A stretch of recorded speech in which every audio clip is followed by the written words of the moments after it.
All right, everyone. You're listening to the Dreaming Insomniacs, the podcast, and we are here with amazing guest Zack Cherry. We're back at it again. So first of all, I wanted to say congratulations on 100,000 subscribers. You did it, man. And Hey Joe, yeah, thank you. of course. My Yeah. first question for you is, what are your future plans for the channel? What are my future plans for the channel? Um, wow, we're gonna get right into it. I honestly I've never had future plans for the channel. I just kind of go at it as it happens. I'm not a big future planner, believe it or not. I just I find usually when I tend to map things out, I can never stick to a consistent schedule. I feel And then I that. end up just disappointing myself because I can't live Yeah, up to expectations. And it's even worse when you kind of announce that you're going to do like a certain thing, and then you just never follow through. So then people think you're just kind of like reneging on your commitments. So I make it up as I go along. There's certain things that like that's usually when inspiration strikes. I'm like, okay, I'm going to do this video, which in my mind I might have not had any inkling towards like a month prior to that. So sorry to give you such a non-answer, but yeah, no, no, it's fine. I don't I'm have the any. same way. I That's can't really live by a schedule because if mhm. I'm the same way. If I constantly plan it out, like I'm bound to break it at some point because I don't know. So sometimes it's like for me a balance of like the spontaneity and the schedule, but it's never Yeah, one or the other. If that makes any sense. But yeah, that was just no, like I a get it. simple brief question. And then do you have any initial plugs, shout outs, etc. to get into before our first real questions? That wasn't a real question. It was a Okay. real I mean it was a real question, but the more the questions I have are Now there it yeah. was just a warm up. Okay. Yeah, it's a warm. Well, I guess I'll shout out actually my podcast and Edward is Truth, who I believe you had as a guest a while back. But Yep. yeah, that's our podcast that we do together weekly. So if Shout out to you, you, Eddie, and the Cherry yeah, Picker Pie. so the Cherry Picker, check it out. And I guess also I'd like to shout out my editor, Andre Felix, as well. We're a team that works on these podcasts weekly. So I couldn't do it without them. Wonderful, wonderful. And look, we Yeah. have our first comment. Shout out to Tina Wolf. Thank you so much for tuning in. Thanks, Tina. All right. So, what are your thoughts on Scream 5 or in parentheses Scream 2022? Um, I like it. I've been pretty vocal about uh where it sits for me. Hmm. It's definitely like I feel like the honeymoon phase has worn off, so to speak. Because there's definitely a lot of flaws with that movie, and like in particular things that I find about the script that I don't like. Oh, you mean the stab Um, stuff and how they messed up the No, lore? no, no. I mean, well, that's definitely part of it, but I just think like it's not. It, I feel like it could have underwent, maybe a rewrite or two. There are just certain things that I Hmm. watch it, and like currently, like as far as I'm concerned, it sits in the middle for me, just in terms of where it ranks in the franchise. But Yeah. there are certain things because overall think I like it better than Scream 3, but there are elements to Scream 3 that I enjoy so much more than in Scream 5. Like the And finale? I think the problem with like inherently with Scream 5 is sort of its structure, and it's kind of like it's really bogged down by a very long middle act, and it's Yeah. made even worse because there's not really like the scene transitions don't do it any favors either, because it's almost like it's just this big mass of just kind of like, okay, now we're kind of like, it's just these really long scenes where, like, for instance, it goes from uh like they're in the hospital, and like earlier on when they're being interrogated, and then she talks to Tara, and then she talks to Richie, and just like things like that. And then there's scenes later on where, you know, they go to the house and talk to all the friends, and then it just continues on, where I feel like, you know, if you compare that to Wes There's no Craven's moments to breathe, Screams, really. it's nothing really stands out. Like, it's almost like it's just a continuous sequence that's sort of divided by characters moving to to different places. But like the actual like cuts to like more scenes are fewer and far between. So it feels like sequences go on for a really long time, and it makes like usually for middle acts you want them to be a way to just bridge the first act and the third act together as efficiently as possible. And I feel like most of this movie is middle act, because like you said, like the finale is very rushed in a way. Like we get there. There's not a whole lot of time to do things, and we're also balancing like Sydney now being in the picture. And I feel like, not that I have anything against Sam or the new characters, but it's just like, you know, Sydney shows up and like infinitely her story is so much more interesting that I'd rather hang out with her. It should have been more about that from the beginning, honestly. She should I have been mean, not necessarily, but I just think that they should have, because, you know, it was a certain thing that they had to do, is like passing the torch. Right. But you know, there's a lot of baggage of having to introduce these characters. And I think like just in terms of like Sam, they did a sufficient enough job in kind of getting us to know her, like regardless of you know where she lands for you, because I know a lot of people aren't like particularly hot on her, but the other characters, like the friend group, like I feel like so many of them are just pushed to the wayside. There's not enough, like a lot of like like the first act and the third act, like they're just like, bam, we're gonna get through this really fast, and now like the whole middle of the movie just felt like it drifted a little too long for me. So that's and then also I get that. I feel the same way about it, honestly. The movie was not perfect. I'm very conflicted on it. There's parts of it that I genuinely love, and then like the very next scene I hate. It's really it's one of those movies. Do think that, you know, it's just in terms of requels, it's one of the greatest requels. Compare, I mean, like, well, requel is such a new term, but I mean, like, comparative to Halloween 2018, which I vocally have not been a fan of. Like, I feel like this movie did its franchise a lot better than that one did. I was in denial about it. I loved it until I owned it on DVD, and I watched it a few times because I saw it in theaters. And then I just progressively grew to like it less. And then Halloween Kills happened, and I really did not like that movie. Yeah, that trailer was so good. That movie was not that ending. Oof. Sorry, back to what you were saying. No, it's all good. I agree with what you're saying about Halloween Kills. And yeah, like you were saying earlier, I'm tired of the stab stuff. I mean, I think like it was necessary here because that was like inherently part of like what the killer's motives were, and bridging it together. But I feel like they got it to a point where like it ended nicely. Like if I never heard the mention of stab uttered from any of the characters' mouths again at any point, then I'll be perfectly happy. But I'm the same way. It's like eventually it just gets really cheesy, and then kind of bogs down the franchise for the fear. Yeah, it's very reductive, especially since like it's something that's just been incorporated into like each sequel more and more. Like the original Scream had nothing to do with stab, and that movie is a success. And then there's also just plot holes that aren't great. Like there's mostly to do with like the killer's motives, and I can chalk that up to them just being like kind of stupid because they, you know, killer's motives, the stab lore, stupid characters who think that their parents were in a stab movie when they weren't. Those weird inconsistencies. But I think also just like the ending there where Sydney does show up at the house.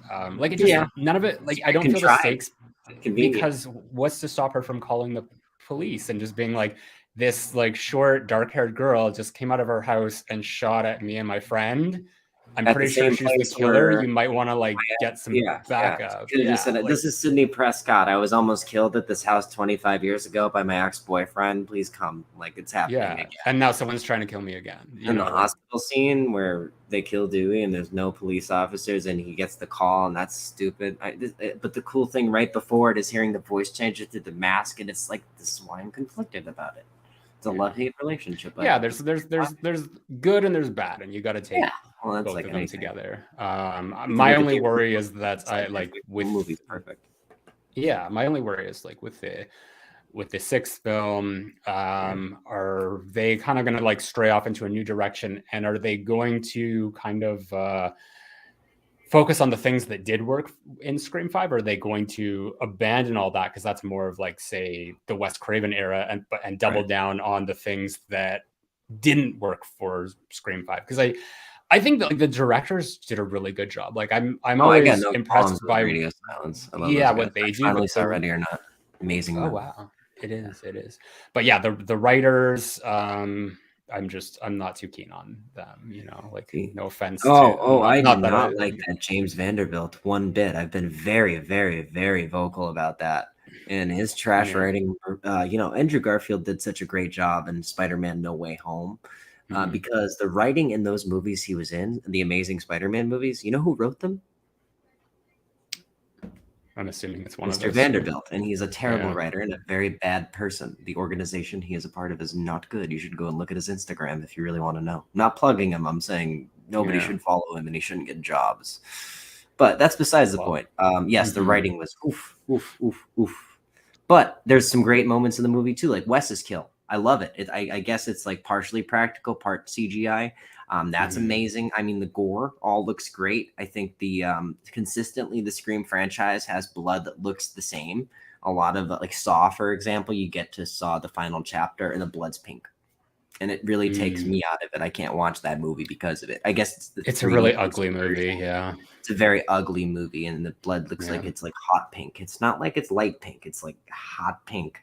I don't know. It's just like shit like that bothers me. So Scream is very, even like with the new directors, which like I said, I love Radio Silence. It's been very consistent, which is nice. I like that. But are they going to do their own thing? That's the real question. We want to see that. And I think that it's a test to really know if we're going to go back, because regardless, they're going to make a 7. But the real test is if they're able to do justice to us true fans and do something different.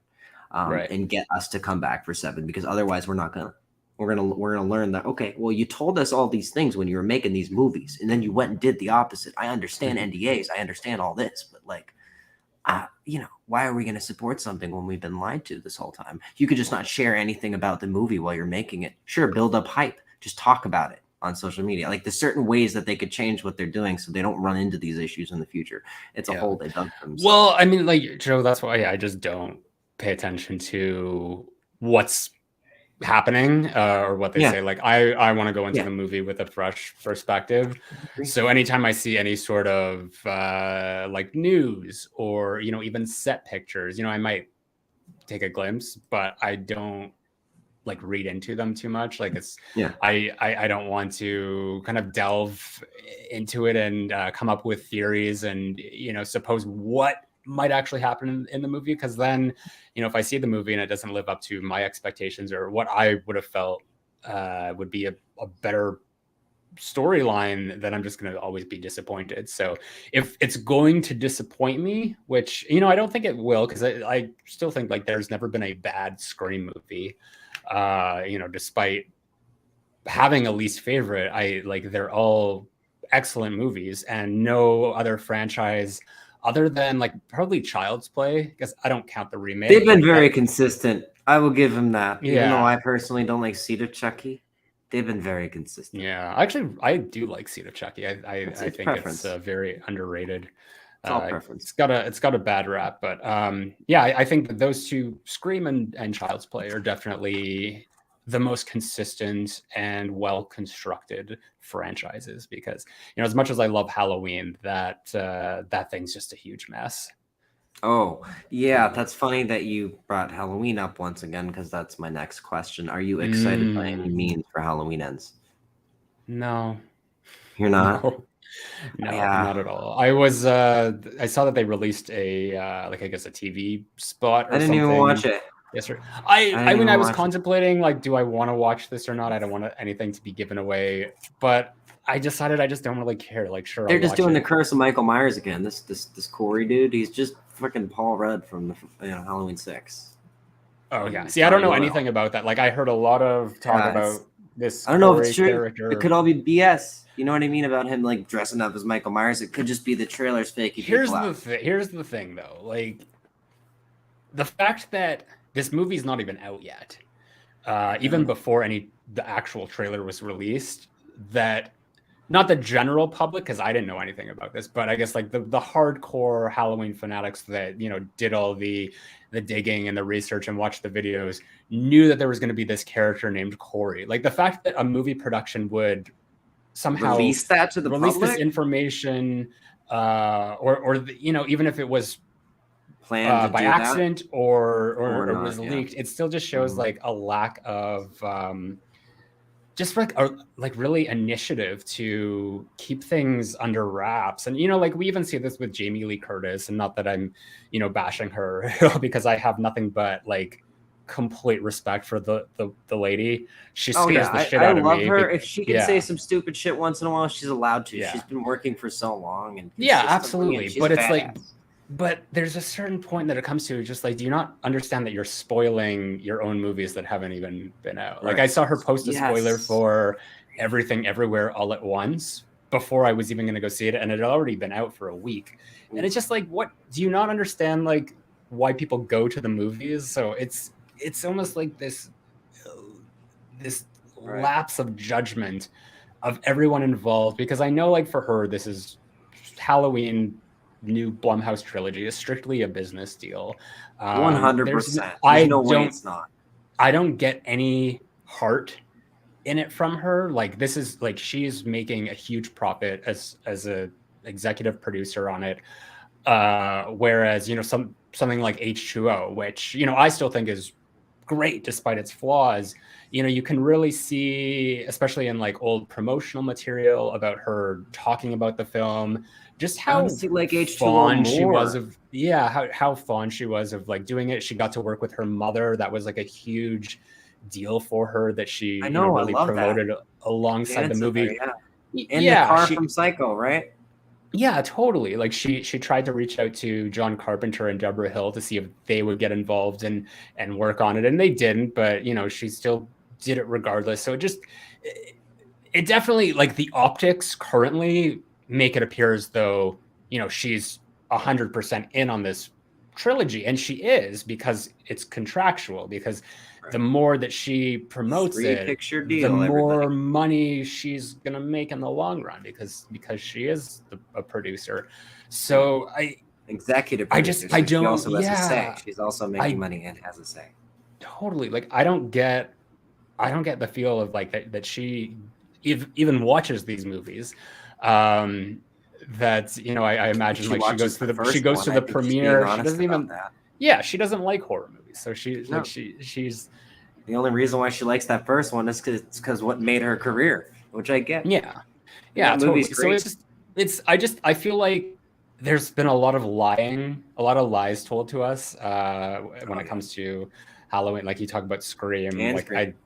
I mean, I don't really see that because I don't pay too close attention to We're watching. not But going to be focusing on Stab in Scream 5. It's going to be a straightforward slasher, as all the news articles are mm, saying about it that the crew were talking about. They just lied. They did interesting. the opposite. They couldn't have done more the opposite. It's like triple Yeah. layer meta in that last one. Yeah. I don't even, yeah, because, and with Halloween, I don't even know what they're saying with like ends. All I know is that, 2018, I think is meh. Meh. It, Kills is it really wasn't my disappointing. favorite one. Like, there are things about it, like it's same with Scream 5 that like Yeah, there's are great great. moments. Like I love not showing all the kills. Awesome. And then I think, showing well, them later on. mostly, yeah, it really comes down to certain things like the production value. You Oh have yeah, way James better. Hugh Courtney playing Michael. He's Even the nice. Nice guy. Yeah. Very cool. Even the John Carpenter score, like these are all things that are like very transcendent of the franchise. But you know, when you start to focus on other things like the writing again, and even David Gordon Green's Right. I questionable gave him the direction. benefit of the doubt because he made Pineapple Express and he did that Stronger movie with Jake Gyllenhaal, but he had never done horror, so I was already Yeah. skeptical once that came along. Even though part of me was Yeah. excited, but then you get Danny McBride to co-write, and you have all those lines about. Oh, I don't even want to get into it. We talked about it last time, you know. Yeah. And Yeah. there wasn't much of that in the last one, but there wasn't plot really at all. So yeah, I mean, my expectations are set way down. It'll be funny if this, I'll catch you know, video. turns out to surprise me and is the, you know, the best one out of the three, but I very much doubt that. Yeah, just basing this on like where they've taken us so far. But you know what? There are people who love these movies. Yeah, in terms of the Blumhouse one. So you know, if these are their movies, then that's fine, because I hope that even if there's never another Halloween movie made after that, which I very much doubt, like they're always going to make Halloween movies, at least I have the Halloween movies that I like. So that's all I can take away from it. And to anybody listening, we're not knocking you if you like the new Halloween movies. You're more than welcome to like them. These are just our opinions. We just totally unfortunately agree. Yeah, not everyone has to agree. We wanted them to be better, but you know, we all have our wants. All right. And are you excited do you have any other recommended movies for 2022 so far? It could be horror, it could be non-horror. I mean, yeah, both actually. And funny enough, like these are all A24 movies that have been the best movies that I've personally seen this year. So like in terms of horror, X has been the best one for me, I believe. But also like, cause I recently saw Ortega, it's her year, man. And Wednesday coming out as well soon. But other than that, I also just saw Bodies. Oh, I gotta see that. Yeah. Which is fun. I really enjoy that. That's actually the next podcast that we're dropping on Tuesday. Cool. And then also that. Yeah, Everything Everywhere All at Once. Like in terms of non-horror, that was also from A24. So I think that they're really doing the best work right now, as far as I'm concerned. A24? Yeah, didn't they also make Green Room with Patrick Stewart? That I couldn't tell you. Yeah, I think that I maybe believe that's Blumhouse. That one's fun because Patrick Stewart plays a bad guy. Shout out to Brittany. Yes, that was Cleo. Cleo came onto the screen for a minute. That is what you call a $4,000 dog. I didn't buy it. Don't worry. She's sweet. And are you excited for any upcoming non-horror movies? Non-horror. Yeah. No curveball question there. I want to see Bros. The gay rom-com that's coming out this month. I'm not excited for it, but I just in terms of like switching it up and seeing something comedy and just seeing like LGBTQ representation in more mainstream. Wow. I'm so happy. Yeah. Really? Maybe that. Yeah. Now? It took them that long to do this. Yeah. You kidding me? Well, I'm not. I mean, like, there's been movies, but they've been sort of like been movies with gay characters, releases, but never like a straight up like wide release. Like maybe I'm wrong. I don't know. Yeah. No. Typically, they're like shelved or just like straight to video, or probably like released on. Or it's offensive. Yeah. So I mean, I guess that because I don't know what else is coming out. There's. Remind me, because I don't follow any of the I have no superhero movies or anything. I'm done with those. I think we need to stop relying on CGI. It's true. I mean, they can keep making them, but they can keep making them, but we also need real cinema back.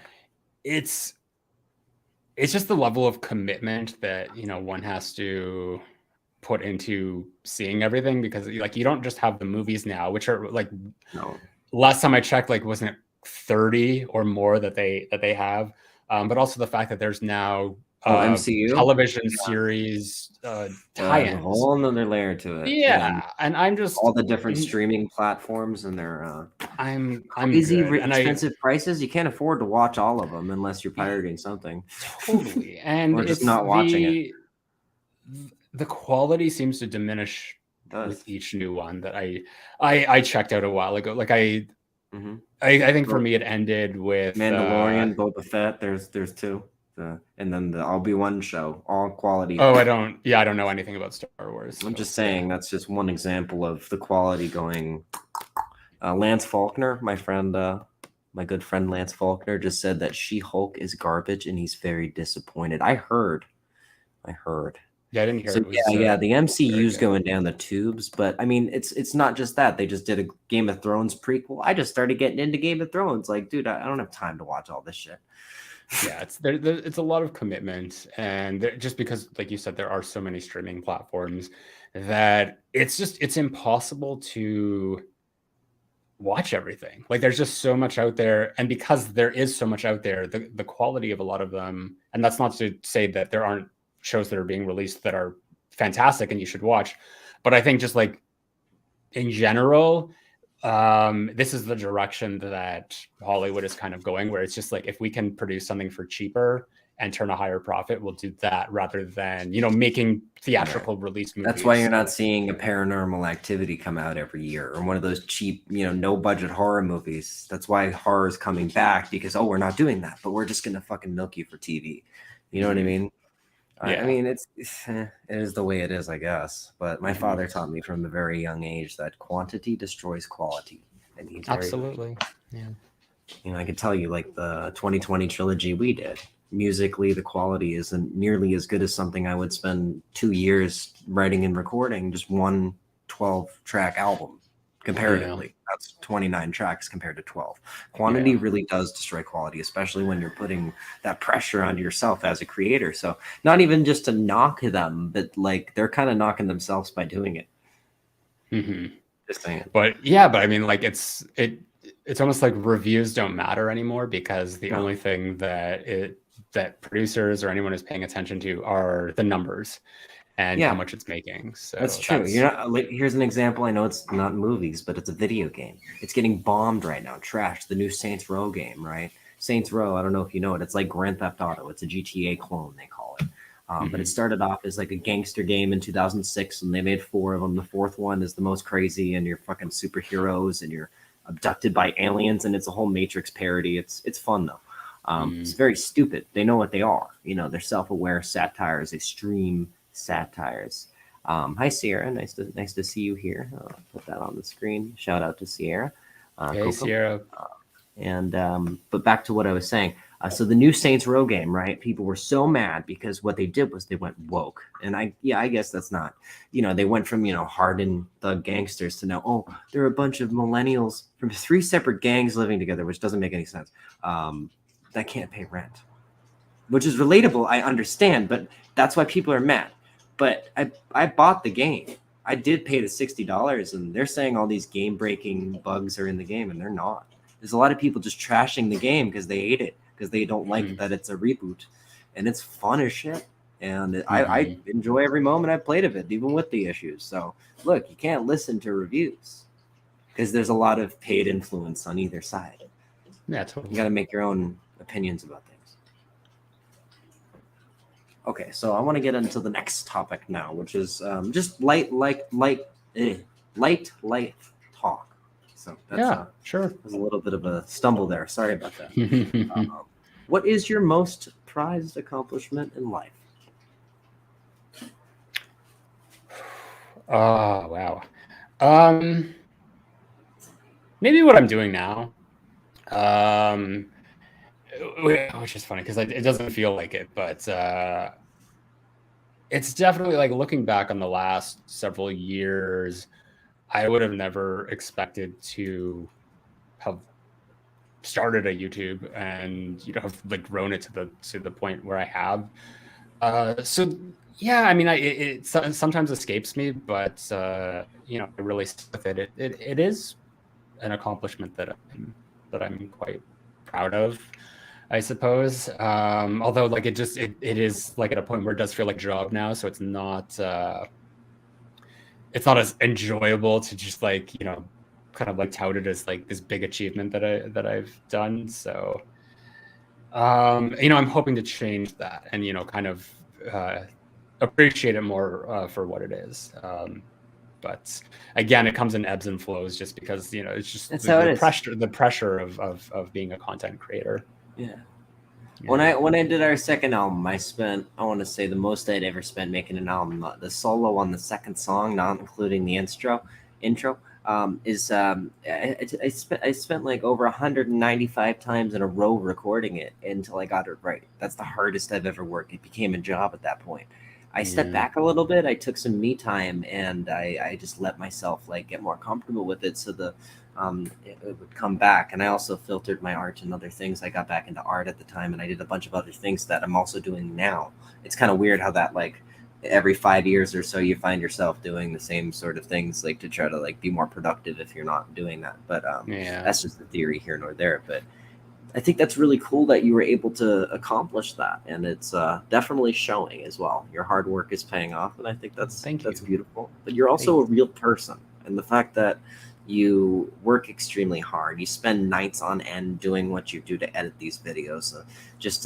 I can't even describe it because I honestly don't know. You're very humble about it. You don't like really going on about it, and I like that too. I like not knowing all the details. And I Yeah. like that you're kind of private about it. And I like that you're a respectful person. And you've been nothing but a consistent good friend to me since you started doing this. So thank Well, you.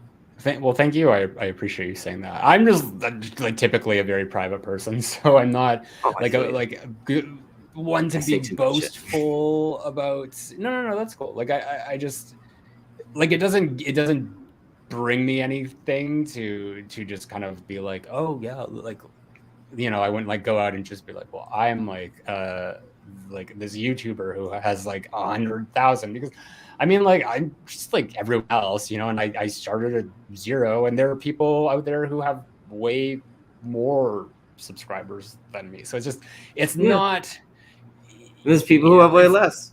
It's it's the same with yeah, like where I'm at too. Yeah, I get it. it's an accomplishment for sure, but it's just like everything is measured uniquely to the individual. So Yeah. I don't know. I don't consider myself like a humble person, but I don't consider myself a boastful person either. So People I think who it's are just, humble don't consider themselves to be humble. You didn't call right. yourself that. I called you humble. Yeah. The next one is, if you could right now, it kind of feeds into it. Look at that. What would you say to your younger self?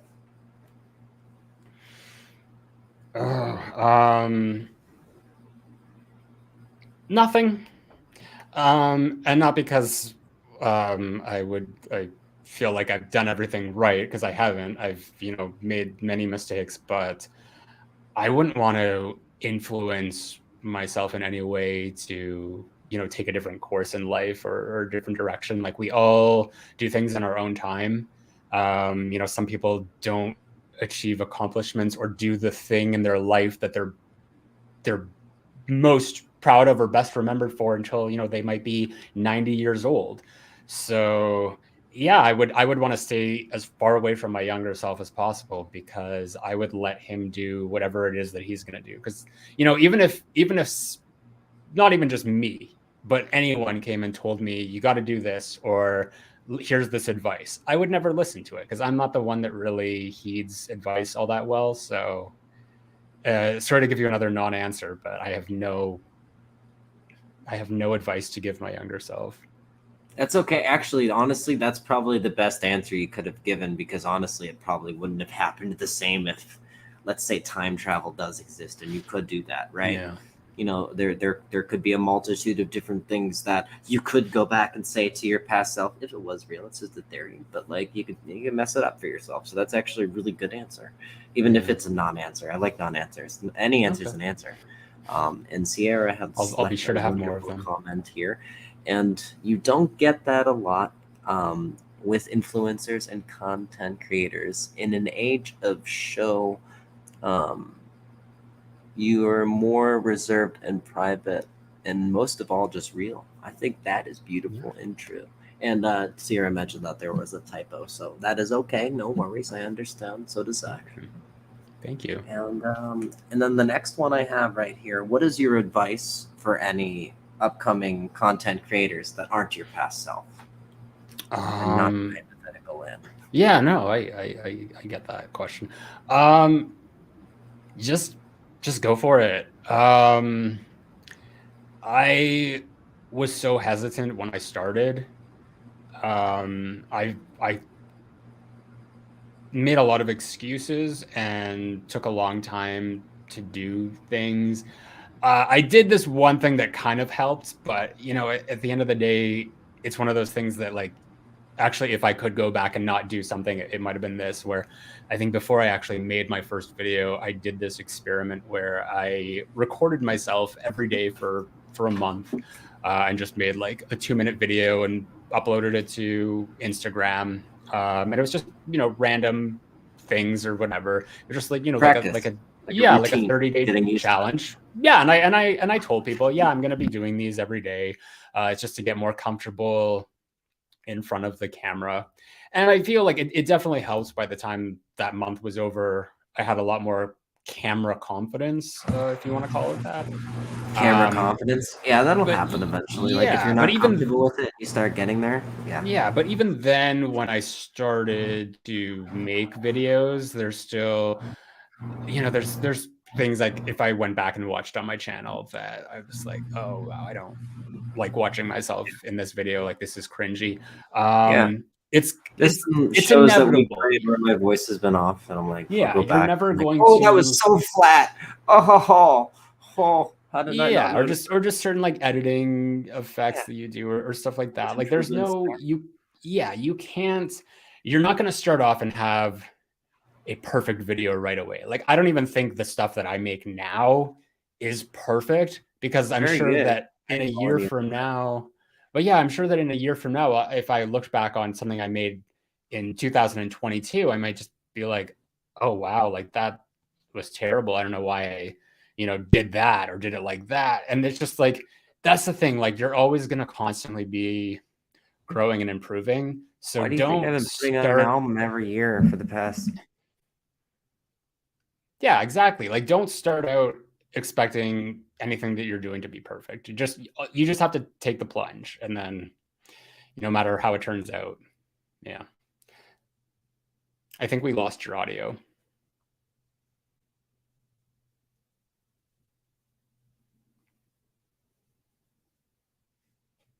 Yeah, Joe, I can't even hear you right now.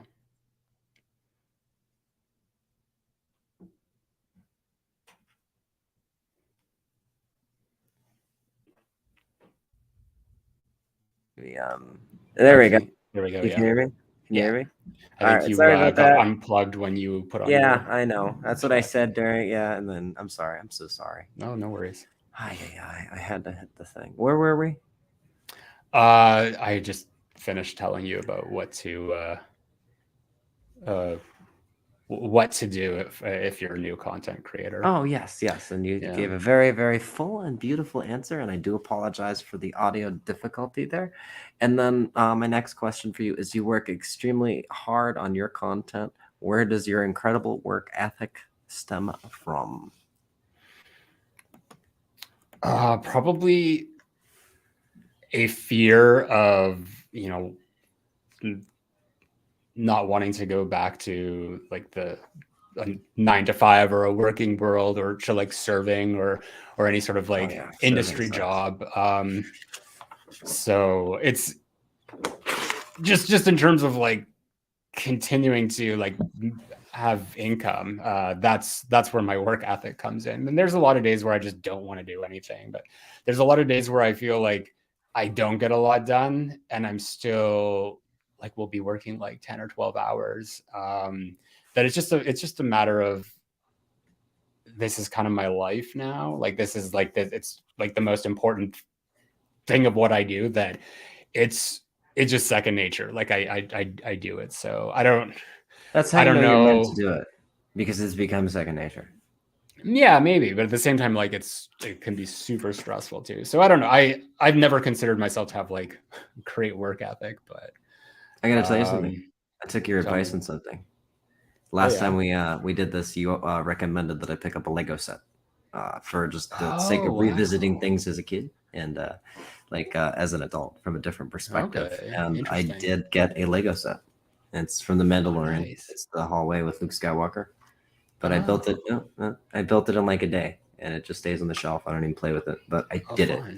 Yeah, I might get more. I don't know. Yeah, it's therapeutic. Lego is very therapeutic to just Yeah, kind it's also of helps with my art. I've been drawing more. yeah, like it's just I'm making a concept album for the one after our next one, so I'm coming up with like character designs and stuff. This is like not public yet, so I wicked. probably shouldn't show it. But yeah, so I've been working on Nice. it. And shout out to David Makuka. Thank you for the commentary along the way regarding the mic issue. We have another question for you, and these are on to just movie questions. They're random. There's nothing behind them. It's just curiosity. Do you have a favorite plot line in a film that you've seen? You know what? Actually, yes. The movie Parasite came out a Isn't that few your years favorite horror ago. movie? Parasite? Oh no! You said it was something else. Sorry. No, That was Parasite my is that was, it's a foreign film. I think I heard that It one. won like the best pictures, like 2019, I 19. believe. But yeah, it's just this incredible story of this family of con artists who one by one integrate themselves into the lives of this wealthy family by becoming the help, whether that's the maid or the tutor or the gardener or whatever. So they slowly kind of like integrate themselves like through these duplicitous ways into getting into this family's home, so they can have like all the things that they have and slowly steal from them, and of course met with dire consequences by the end. But it just the way that Interesting. it was all written and shot was just like, even watching them, like it's so it was done so organically that like they didn't skip a beat. Like it flowed together so nicely, and like especially for a foreign film, because a lot of the time there is that element of being lost in translation, and even though you have subtitles and stuff, it could make it harder for North American audiences to follow along. And I felt like it was just, I didn't even need the subtitles. Like you can just intuitively pick up on what was Understand what's happening. going on, even if you can't understand the language that's being spoken. Yeah, or even like Cool. reading it. So I I need to think see that. that's good. And then You've maybe been another true. like, yeah, maybe like Psycho. That's Psycho's great. a very simple like fun plot line. So Oh, very. You don't need yeah, much with that one, and I mean, look, it's effective. That's how Hitchcock did his films, though. He was yeah, very effective with yeah, his totally. movies. But yes, also, I wanted to ask, since I know you had said it before, it's a very obscure one, but I want to come back and watch this and go and watch it. What was your favorite horror movie again? You said it on Craven something scary. Oh yeah, we did. Well, we Or did. scary. Yeah, we did this as a podcast. Actually, Yeah. that's the current one that's out this week. Oh, Tenebrae. that's the one. That's The your favorite. yeah, Oh, I gotta Dario watch it. Argento. It's fine. Okay, It's like, to I'm gonna me, watch it I like. alongside your commentary. Yeah, I mean, well, you like watch it first, then you can watch the commentary. Okay. But it's Yeah. yeah, because it's kind of like I see it as sort of like the Italian version of Scream, like the '80s version, and it's it's a little meta. It's a murder mystery. It's got twists and turns along the way, and a lot of like really great kills and just like really awesome style. So that's Cool. always kind of been my favorite. I'm gonna check it out. I'm definitely Yeah. gonna check that out too.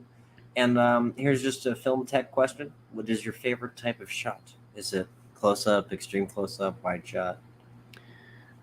Doesn't have to be any of those. I'm not a like a film expert in terms of techniques and stuff. So Yeah. I couldn't tell you. I don't know names. I don't know like names of cameras and stuff. All right, so this would be But I considered a close up definitely, right here with our faces, and like this would be like an extreme close up, and a wide yeah, shot's like a shot of a house. I much Do you have any favorites prefer out of those? I much prefer wide shots, So do and I. Yeah. especially like if we can like pull it back to Scream for a second here. Like what I really Oh, there's appreciate so about many the amazing wide shots. yeah, Not what I fine. appreciate about the original is that it does have this all-encompassing It feel almost to pulls you it. in. It's like an energy and That an atmosphere. it pulls you in, but it also kind of lets you know that, here's these characters who are literally in the middle of nowhere. Woodsboro is this tiny town that's, like it seems like it's completely safe, like Haddonfield and Halloween.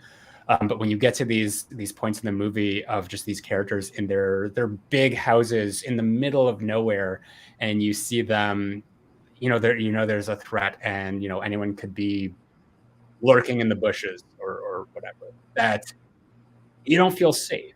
And with the new Scream, and I think like in Scream 4 as well, because they couldn't shoot in the same location they did in the Right, original. Ann Arbor changed the whole vibe. It's almost more sterile. Yeah, It's weird. because of that, everything was more like closed-in shots that to try to mask the fact that they're not in a town that looks anything like Woodsboro. So And I it guess the definitely filter impedes effect on the camera was purposeful by Wes to give that remake kind of glare, but it makes those wide shots that we do have look awful in Scream 4. It's not great. It's still a better movie than My Soul to Take. I'd be a lot sadder if My Soul to Take was Wes Craven's last movie. I will tell you that right now. Yeah. Which is light years better than the Nightmare on Elm Street remake. We don't need to get into that again. Mm-hmm. I know. That's the only way to respond to that. Do you have a favorite director? No. But I think just in terms of, like the big names for me that I like are obviously Wes Craven, John Carpenter, and Dario Argento. I can't. Yeah, I couldn't. Dario's films. Yeah, well, that's Tenebrae, but yeah, for me, I really like John Carpenter, like even not as a filmmaker, but just like his personality and presence. Like he's always so I like that he learned how to play music enjoyable. just by playing. He never took lessons. Yeah. He doesn't even consider himself a real musician. He's very multi-talented, and I just like how he's just so no bullshit. And I get why he won't take credit on the one film he shadow directed. Come on, you know what that is. You know which one it is. Halloween 3. With Wes Craven, like I don't like. If you take a look at his career as a whole, like there's a lot of movies there that I'm just like okay, this is not great. Red Eye is amazing. I finally saw that one.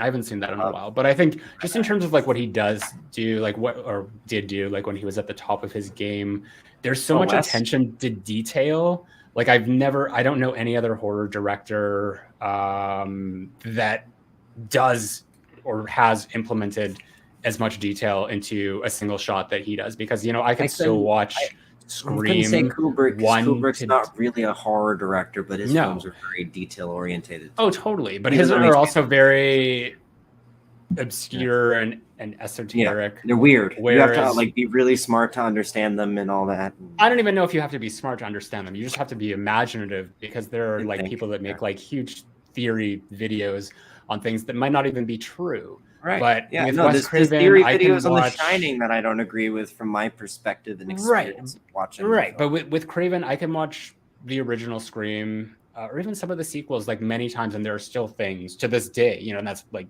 mostly like when I make videos of just like, oh, I never noticed that before. And that's something that is so wonderful about those movies, is that you can keep watching them, and if you're even just like listening to like the smallest sound cue, it completely transforms the way you view an entire scene. So that to me is the mark of a great director. You know what that reminded me of too? Another thing about a sound cue right there regarding Wes Craven and the Scream franchise. The very first film has this like weird, almost like, it almost sounds like a horn. And like right in the opening scene where you hear the phone call and the scream where the title call here comes on, it's like, or whatever the noise is you hear it in the back. And it doesn't return until Scream 4. But it does return in Scream 4. You hear it when Anna Paquin gets stabbed in the opening stab scene. And there's a few other times throughout it where you'll hear it. And I think it's like a Marco Beltrami soundtrack accent or something that's like totally used for effect. But it's not used again until 4. I don't know why, because it makes it so much scarier. This is like this eerie kind of thing. It does. And it creates an atmosphere on top of what you're seeing in the visuals. But that's one thing that I think helps Scream 4 is, even though Marco's soundtrack isn't as good as the first 3, it has those elements in it to make it still have that feeling where it's, you're still watching a Scream movie, even though it doesn't 100% feel like Woodsboro. It's like, okay, I could chalk it up to, it's been 15 years. That's just how I look at it. Yeah. I don't know. I think it's cool though when it's like late attentions to details from directors like that. Yeah, he's definitely missed in the new movie. Not to diminish the No, the work I mean they're that fans. Ryan Tyler They were more does. focused on paying homage to Wes than actually, creating a detailed layered. Aside from the lemon squares thing on the fridge, that was cool. Yeah, I mean, even if you listen to the commentary track for Scream 5, the whole thing is just them talking about Wes Craven. There's almost just like, I would have rather heard you talk about the film that you made. Yeah, that'd be nice. So I'm glad I didn't get that with the Xbox version. I don't have the commentary track, so yeah. I'm not missing out, apparently. All right, so you want to do some Scream trivia? Okay, yeah, test me. It's just for fun. Yeah. No, I mean, there is a right answer, but, whatever. You'll know it. You beat this game in 2 seconds. The first one, who killed Maureen Prescott? That's Billy Loomis. Yeah, and it's a half answer. Stu Macher. Mm-hmm. All right, and who is responsible for the events of Screams 1 through 3? Roman Bridger. There you go. Right answer. You already got it on. All right. What are the specific names, studio duplication for rights included, of the 2 masks used in the original Scream? You don't have to answer these ones. You probably don't know them. Sorry, repeat the question? Yeah, the specific names of the masks used in the original Scream, that's including the one that they had to make to avoid rights issues from Fun World. Oh, was it like the peanut-eyed ghost? Mm-hmm. There's a name for that one. The studio name. The name. 3 letters. The studios. Oh, you K&B. That's the name of that one. And then the other one, it would be the Fun World made it, but the line. It's called something faces. It's an F. I'll give you that. Oh, funny faces or fantastic faces. Fantastic, yeah. That's okay. That one's a really hard one. I got you with that one. That wasn't even like. I don't know. That's probably like I didn't think you were gonna know it. Yeah, like the nuances between like the masks from film to film and all that. Like those other than like the K&B one, they all look the same to me. So I just think it's funny when people like know so much about them. Like good for them. I was like trying to do that with like, Chelsea. Expertise on. I showed her shot to shot back to back between the K&B and Fantastic Faces while watching Scream. She's like, "What the fuck are you talking about? That's the same mask." I'm like, "No, it's not. Do you see the difference between the eyes?" She's like, "No, I don't. I don't know what you're talking about." I'm like, "You and Zack Cherry." Well, that one's more symmetrical, like, and it's wider. No, it is. But I don't like not that one because that one's pretty obvious. No, it's clearly different. But she didn't. Yeah, see from it. like 1, 2, 3, 4. Yeah, like all like there's little differences. There's little differences. I would never notice. And there's a video on YouTube that breaks it down that kind of made me understand it a little better. I was like, oh yeah, okay. Yeah, that is how the streamers on the costume changed too. Interesting. Never really thought about it like that. But I mean, that's all I got for the Scream trivia. I just thought that there are a couple ones you get the answer to, and maybe a curveball, see if you knew the answer. But you pretty much did. You knew that too. It means you're a true fan. Obviously, you are. But, all right, and then we're on to the final act. Great reference there. I just wanted to acknowledge you once again for being there over the years and being true. Thank you for still being here. Thank you. And then I wanted to ask you, what's your favorite part of the journey so far? Of my YouTube journey. Yeah. It's just, being able to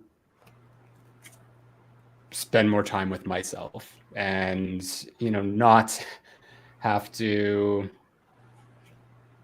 like work as a server anymore. Just to be honest, I'm super happy to kind of be out of that industry. How long? Because that was Did you do it for? slowly killing me. But how long were you a server for? I've done it since I was like a bartender for a while, but like since I was like 22.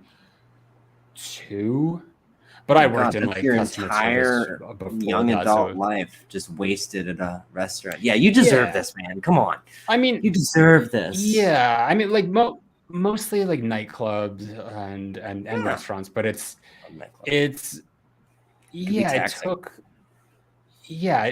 was a lot, and it drained me emotionally, mentally. So it's nice to kind of like be in an environment that's more conducive to my needs, whereas before it was just like, okay, it's a good way of making money, but it's not doing my mental health any favors.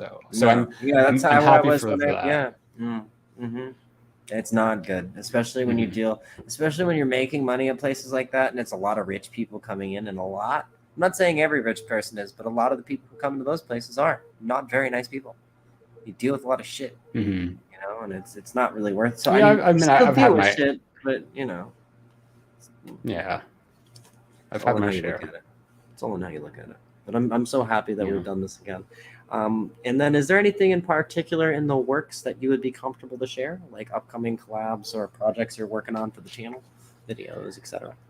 The one that I'm working on right now, which is taking me a hot minute to complete, is without really giving it away, it's going to be all about the killers and Scream movies. It's specific to them. That's all I will Which say. Scream, the audio kind of cut out for just a minute. Which one? For the franchise. Oh, okay. Yeah, I like the yeah, sound yeah. of that. I think we all know who number 1 are gonna, or number 1 and 2, unless. Well, this is not a ranking video. I've already done just that. a breakdown. This is a breakdown of sorts. Like again, I can't if I reveal it too soon. Yeah, don't give away too much. Yeah. Just say all that. That's it. Just say that. Yeah. Just end it right there. We don't want to spoil it, but stay tuned for Zack Cherry's new video. And now we're just gonna go into the speed round. I figured since we've done this for about an hour, and you probably got a busy night ahead of you. We can close it out after this, and I'm going to end the broadcast after that, and then we can have a quick conversation before we close out the studio here. Sounds good. And starting the speed round, the first one, truth or dare. Not that I'm asking you to do a truth or dare. I'm just curious, which one would you prefer in a situation? Truth. Same. Speed limit or speeding? I don't drive, so I'm going to say speed limit. Yeah, fair enough. I mean, I go back and forth. Ontario or Alberta? And got you on Canada's questions. Yeah. You could say both because you live there. No, because it's not. I mean, I would actually say neither, but neither. Fair enough. Because I count. Okay, good. Yeah, you could say both or neither. Whatever. Yeah, honestly, neither. any answer is the right answer. Yeah. And then Scream or Halloween? I know the answer to that one. Yeah. Are we talking about franchises or? Yeah. Which one do you choose? Would prefer more? Oh, like the franchise or the original? Yeah. Scream or Halloween? Which one? Scream. Do you like more? Yeah. Yeah, me too. Yeah, we already mentioned that. Yeah. Merry Christmas and. Happy Hanukkah. Oh, I like that. I thought you were going to say Happy New Year, but I'm happier with Happy Hanukkah.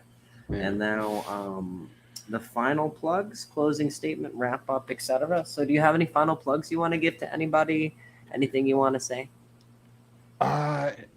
No, I'll just say what I said earlier again.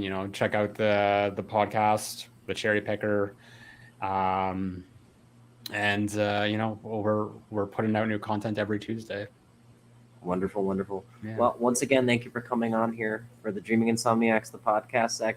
You're wonderful. I appreciate you. And once again, congratulations on 100,000 subscribers. You've done it, and it's only going to continue to grow. Thank you. Remember not to overwork yourself and continue to love what you do. Try not to think of it as a job. I'm going to try. It feels that way. All right, man. It's been a great time, and I will end the broadcast now. And thank you to everybody who has watched. Thanks, guys. It's been a pleasure. Bye now. Bye. I do know how. Okay.